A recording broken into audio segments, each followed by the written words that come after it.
안녕하세요, 썸머입니다. 오늘은 나르시시스트와 아스퍼거 이제 두 개를 제가 따로따로 영상 재생 목록을 만들고 있는데, 오늘 만드는 영상은 아스퍼거에 관련된 영상 시리즈와 나르시시스트에 관련된 영상 시리즈 모두에 해당되는 영상을 만들려고 합니다. 바로 무엇이냐면, 굉장히 많은 분들이 나의 배우자나 나의 가족이 혹은 나를 학대하는 나의 전 남자친구가 아스퍼거일까? 아니면 나르시시스트일까? 이것을 매우 헷갈려 한다는 것입니다. 저도 이제 저한테 댓글을 주시거나 혹은 이제 1대1로 상담을 해주시는 분들이 이제 이야기를 쭉 적어주세요. 그래서 뭐, 아스퍼거인 것 같아요. 혹은 뭐, 나르시시스트인 것 같아요. 하고 해서, 근데 제가 글을 보면, 아닌데? 이런 생각이 들 때가 있어요. 왜냐면, 아스퍼거 증후군과 나르시시스트가 겉으로 보여지는 행동 중에 굉장히 공통된 부분이 많기 때문입니다. 그래서 우리가 사실은 가장 좋은 것은 신경정신과의 전문의에게 정확한 진단을 받아서 문진도 하고 여러 가지 뭐 테스트도 하고 해서 정확한 진단을 받아서 이 사람의 문제가 무엇인지를 명확하게 그리고 공식적으로 진단을 받아서 아는 것이 이상적인 것이죠. 하지만 당장 여러분의 남편이 여러분들을 뭐 정서적으로 학대한다고 느끼다든지 여러분의 뭐 부모가 여러분에게 뭐 감정적으로 공감을 해주지 않고 괴롭힌다고 느낀다든지 혹은 데이트 폭력에 지금 시달리고 계시는 분들에게는 사실은 불가능한 일이에요. 왜냐하면 너는 나를 학대하고 있어. 너는 근데 무언가 뇌에 문제가 있는 것 같아. 이게 선천적인 것인지 인격 장애인지 한번 우리가 병원에 가서 진단을 받아보자라고 했을 때 순순히 따라가서 진단받는 학대자는 없을 거란 말이에요. 그래서 우리가 혼자서 이 사람이 왜 이런 행동을 할까 막 생각을 하다 보면은 그래 뭐 이런 남자는 이런 거래 뭐 이렇게 하면서 좀 잘못 오해할 수도 있더라고요. 그래서 이 아스퍼거 증후군과 나르시시스트 이 두 가지를 가장 많이 헷갈려 하게 되는데, 이제 왜냐면은 우리가 여러분들의 전 남자친구로 인해서 여러분들이 힘들었다고 생각을 합시다. 그럼 누가 내 전 남자친구가 자폐라는 생각을 하겠어요. 당연히 무언가 성격적인 결함, 인격의 결함이라고 생각을 하고 이제 성격장애, 인격장애 쪽으로 찾다 보니까 자기애성 인격장애가 똑같이 이 특징이 딱 맞아 떨어지는 거죠. 이제 그런 식으로 해서 우리가 잘못 오해를 할 수가 있습니다. 그럼 이걸 잘못 오해를 하게 되면은 내가 적용하는 방법이 달라지게 되겠죠.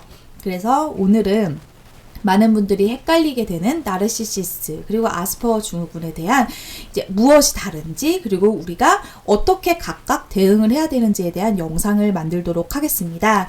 여러분들이 마음속에 어떤 확신이 있다고 하더라도 내 뭐 남자친구는 혹은 내 엄마는 뭐 저 인격장애야 라는 확신이 있더라도 한번 이 영상을 보시면서 이 사람들의 행동이 어떤 것에, 그러니까 왜 이런 행동을 하게 되는지, 그 원인이 무엇이 있는지 다시 한번 생각해 볼 수 있는 그런 시간이 되었으면 합니다. 자, 나르시시스트와 자폐 스펙트럼, 아스퍼거 증후군, 이것을 왜 헷갈려 하는지 한번 보겠습니다. 첫 번째는, 둘 다 스펙트럼이라는 거예요. 그러니까 나르시시스트는 성격장애, 인격장애의 하나이죠. 그런데 이것이 너는 자기애성 인격장애야 라고 이야기하지만 어떤 사람은 이게 굉장히 약한 사람이 있고 이것이 매우 심각한 사람이 있습니다. 그래서 매우 심각한 경우에는 뭐 소시오패스라든지 혹은 뭐 반사회적인 인격장애 성향을 보이게 됩니다.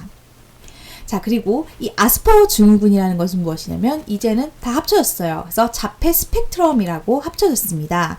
그래서 굉장히 다양해요. 이것이 정도가 약한 사람부터 심한 사람까지 있고 어떤 사람은 감각이 예민한 사람이 있고 어떤 사람은 사람을 만나는 것을 기피하는 사람이 있고 그래서 이 양상이 매우 사람마다 다양합니다. 그래서 이들이 보여지는 특징이 매우 다양하다는 것이 일단은 첫 번째 원인이고요. 자, 두 번째는 이 두 가지, 이 자기애성 인격장애와 자폐 스펙트럼, 아스퍼거 증후군은 겹치는 부분이 매우 많다는 것입니다.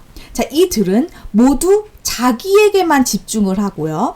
다른 사람들을 케어하거나 신경 쓰지 않고 다른 사람들은 무시하는 경향이 있습니다.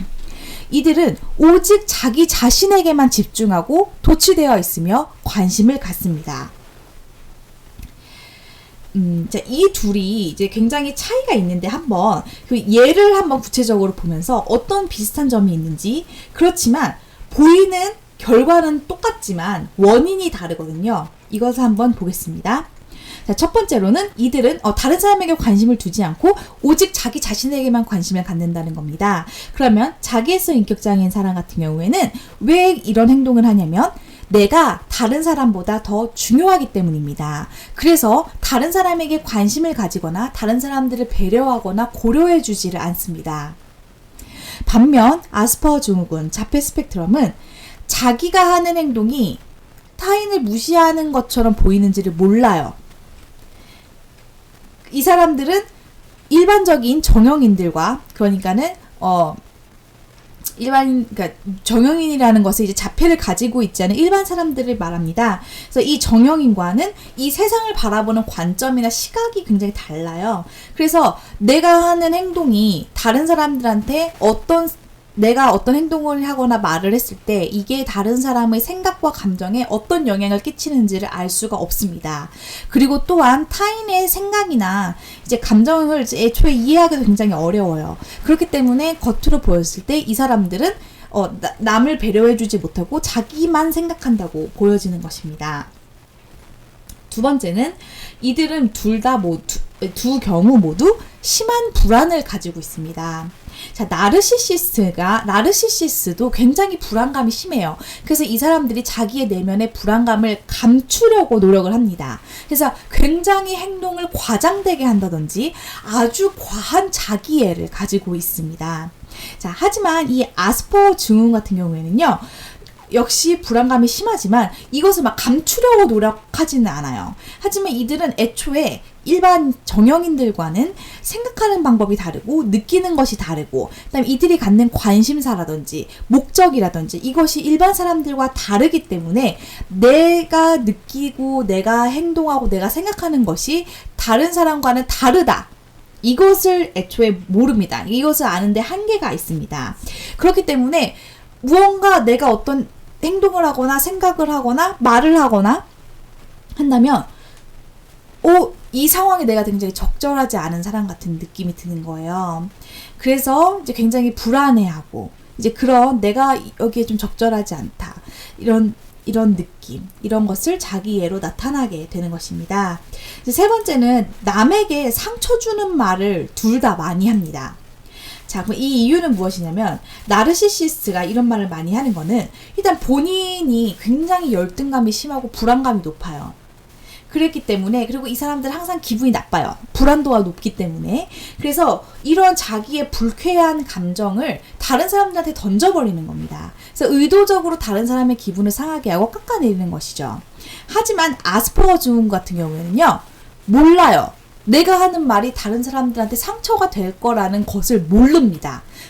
그래서 좀 예의의 상황에 맞지 않는 말, 혹은 남에게 상처 주는 말, 너무나도 솔직한 말, 직설적인 말을 하게 됩니다. 자, 그러면은 이제 지금부터 좀 하나씩 이들의 특징을 좀 비교할 수 있는 영역을 하나씩 살펴보면서 아스퍼거 증후군과 나르시시스트가 어떻게 차이가 있는지 보겠습니다.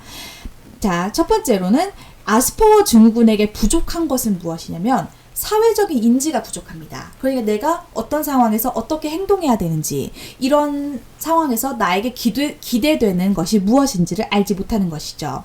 하지만 나르시시스트 같은 경우에는 이걸 알고 있지만 다른 사람들에 대한 배려하는 것이 부족한 것입니다. 자, 아스퍼거 증후군은 자기가 다른 사람들한테 피해를 주는지 몰라요.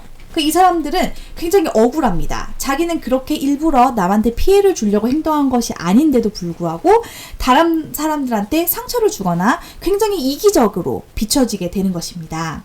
하지만 나르시시스트 같은 경우에는 다른 사람들에게 고의로 상처를 주고 그것을 전혀 신경 쓰지 않습니다.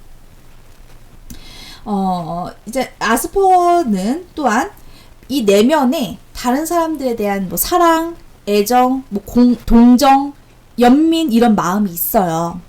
근데 이걸 표현을 못해요. 그러니까 내면에 혼자 가지고만 있는 것 뿐입니다. 그리고 이들이 하는 행동은 뭐 악의가 없어요. 하지만 이 나르시시스트 같은 경우에는 애초에 다른 사람들을 위한 이런 마음이 부족합니다.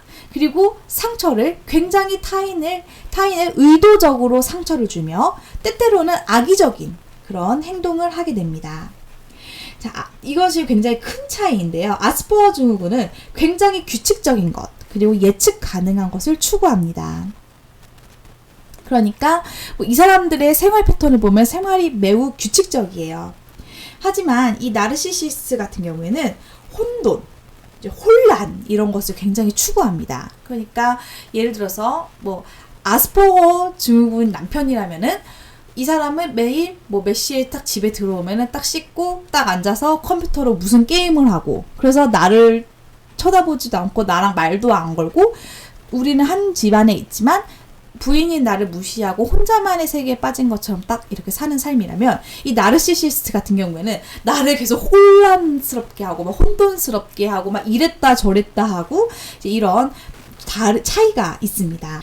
아스퍼거 증후군인 사람들은 사회적인 상호작용을 이해하지 못합니다. 어떤 환경이 있을 때 내가 어떤 행동을 해야 되는지, 사회적으로 기대되는 행동을 이해하지 못하며, 또한 뭐 다른 사람과 이렇게 핑퐁하는 이렇게 대화를 나눈다든지 감정을 이해하고 교감한다든지 이런 것이 불가능합니다. 그러니까 뭐 로봇화 사는 것 같다, 혹은 이렇게 막힌 벽과 대화하는 것 같다, 이런 기분을 느끼게 됩니다. 하지만 나르시시스트 같은 경우에는 이것을 이해하고 오히려 이용해서 다른 사람을 통제하고 조종을 합니다. 아스퍼거 증후군은 어떤 한계, 우리가 어떤 제한이라든지 이것은 나의 선이야 라고 해서 딱 선을 그으면 그것을 받아들이지만, 나르시시스트는 이것을 거부합니다. 아스퍼거 증후군 같은 경우에는 데이트를 우리가 예를 들어서 연애를 한다고 하면, 이 아스퍼거 증후군인 사람과 연애를 하면은 좀 미리 짜여진 대로 미리 예측 가능한 데이트를 하는 것이 서로에게 좋습니다. 그래서 오늘은 우리가 무슨 밥을 먹고 무슨 영화를 볼 거야 하면은 딱 그 어디서 식당에서 밥을 먹고 영화를 보고 이렇게 해서 딱 끝이 납니다. 그러니까 이 아스퍼거 증후군인 사람들은 미리 계획된 것들, 내가 예측 가능한 것들, 미리 약속되고 어떤 규칙, 그리고 우리는 만날 때 항상 이걸 한다, 이런 규칙을 있는 것, 그리고 이것이 지켜지는 것을 선호하지만, 나르시시스트와 여러분들이 연애를 한다면 자꾸 막 깨요. 만난 지 뭐 하루 이틀 만에 뭐 키스를 하자고 한다든지, 뭐 너의 집에 찾아가겠다고 한다든지, 이렇게 해서 계속해서 여러분의 경계선을 무너뜨리려고 한다든지, 또한 예측 불가능한 행동, 그러니까 이렇게 예측되지 않는 것들, 이런 행동을 하게 됩니다. 아스퍼거 증후군은 직관력과 통찰력이 부족합니다. 하지만 나르시시스트는 직관력과 통찰력이 있으며 이것을 본인의 자존감 공급자, 감정 쓰레기통, 내가 마음대로 할 수 있는 그 학대의 피해자를 찾는데 본인의 직관력, 통찰력을 사용합니다. 아스퍼거 증후군은 죄책감 트랩을 사용하지 않습니다. 하지만 나르시시스트는 죄책감 트랩을 사용합니다. 그러니까 여러 가지 이 피해자들을 조종하고 통제하기 위한 기술을 의도적으로 나르시시스트는 이제 의도적이든 혹은 본인의 직관에 의해서든 사용을 하고, 아스퍼거 증후군은 조금 비교적 좀 사람의 행동이나 생각이 단순하다는 차이가 있습니다. 아스퍼거 증후군 같은 경우에는 다른 사람에 대한 동정이나 공감 능력이 많이 떨어집니다. 그런데 이제 이 나르시시스트 같은 경우에는 물론 이 사람들도 이게 떨어지지만 자기에 대한 자기 연민이 일단 너무 강하며 그 다른 사람의 성공을 매우 질투하는 성향이 있습니다. 자, 아스퍼거 증후군은 1차원적입니다. 그러니까는 가장 큰 차이 중에 하나가 아스퍼거 증후군은 매우 단순하다는 거예요. 이 사람들은 본인이 원하는 것을 해주면 매우 기뻐하고 안 해주면 싫어합니다. 그러니까 이게 물론 나르시시스트와 비슷한 부분도 있는데 이것이 매우 단순하고 어린 아이와 같다. 그러니까 굉장히 순수하다는 그런 생각을 보여주게 되는데, 뭐 아스퍼거 증후군인 사람과 여러분들이 데이트를 하거나 결혼해서 산다면 이 아스퍼거 증후군인 사람이 원하는 것이 매우 단순합니다. 이들이 원하는 요구라는 것은 내가 먹고 싶은 메뉴 먹기. 오늘은 내가 햄버거가 먹고 싶으니까 햄버거를 꼭 먹어야 돼. 그리고 나는 항상 이 길로 다니니까 이 길로 다녀야 돼. 나는 지금 컴퓨터 게임을 하고 싶으니까 아기는 난 보고 싶지 않으니까 나는 컴퓨터 게임을 해야 해 하면서 이들이 생각하는 요구나 이런 것들은 매우 1차원적이며 단순하고 그리고 이들의 성격이나 이런 것이 이렇게 변하지 않습니다. 하지만 이 나르시시스트 같은 경우에는 본인의 어떤 감정 상태라든지 인격이 시시각각 변합니다. 어떨 때는 정말 좋고 따뜻한 사람, 막 연민이 넘치고 막 따뜻하고 봉사자였다가 뭐 리더였다가 막 학대하는 학대자였다가 막 피해자였다가 이렇게 자기의 이 나르시시스트는 가면이 있는데 이 가면이 매우 여러 개를 쓰면서 시시각각 변한다는 차이가 있습니다. 물론 아스퍼거 증후군인 사람들도 가면을 쓰는데 이 사람들이 쓰는 가면이란 무엇이냐면 피해자들을 학대하기 위해서 자기의 피해자의 감정을 가지고 통제하기 위해서 막 가면을 의도적으로 막 바꾸고 하는 것이 아니라 이 사람들은 본인의 내면을 감추기 위해서 일반 사람들 같이 그러니까 정형인 같이 행동하는 것을 학습해서 그런 흉내를 내는 이제 그런 차이가 있습니다. 그리고 아스퍼거 증후군 같은 경우에는 익숙하지 않은 상황에서 폭발을 합니다. 그러니까 아스퍼거 증후군이 제일 싫어하는 게 뭐 여행 가는 거, 뭐 새로운 장소에 가서 새로운 사람들 만나고 새로운 음식을 먹는 거 제일 싫어하고 익숙하지 않고 변하는 것을 굉장히 싫어합니다. 하지만 나르시시스트가 불안감을 느끼고 이 사람들이 폭발해버리는 그 기점은 무엇이냐면 자기의 자존심을 누군가 건드리는 것입니다. 그래서 이들의 불안감이 폭발하는 것이 그 포인트가 이렇게 차이가 있습니다.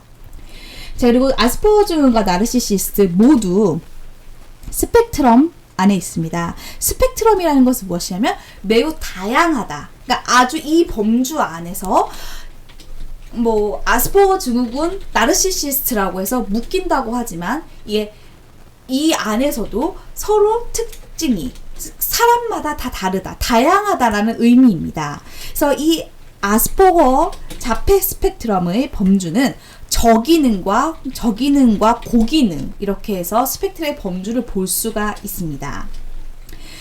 이 저기능과 고기능을 나누는 의미는 무엇이냐면 저기능이라는 것은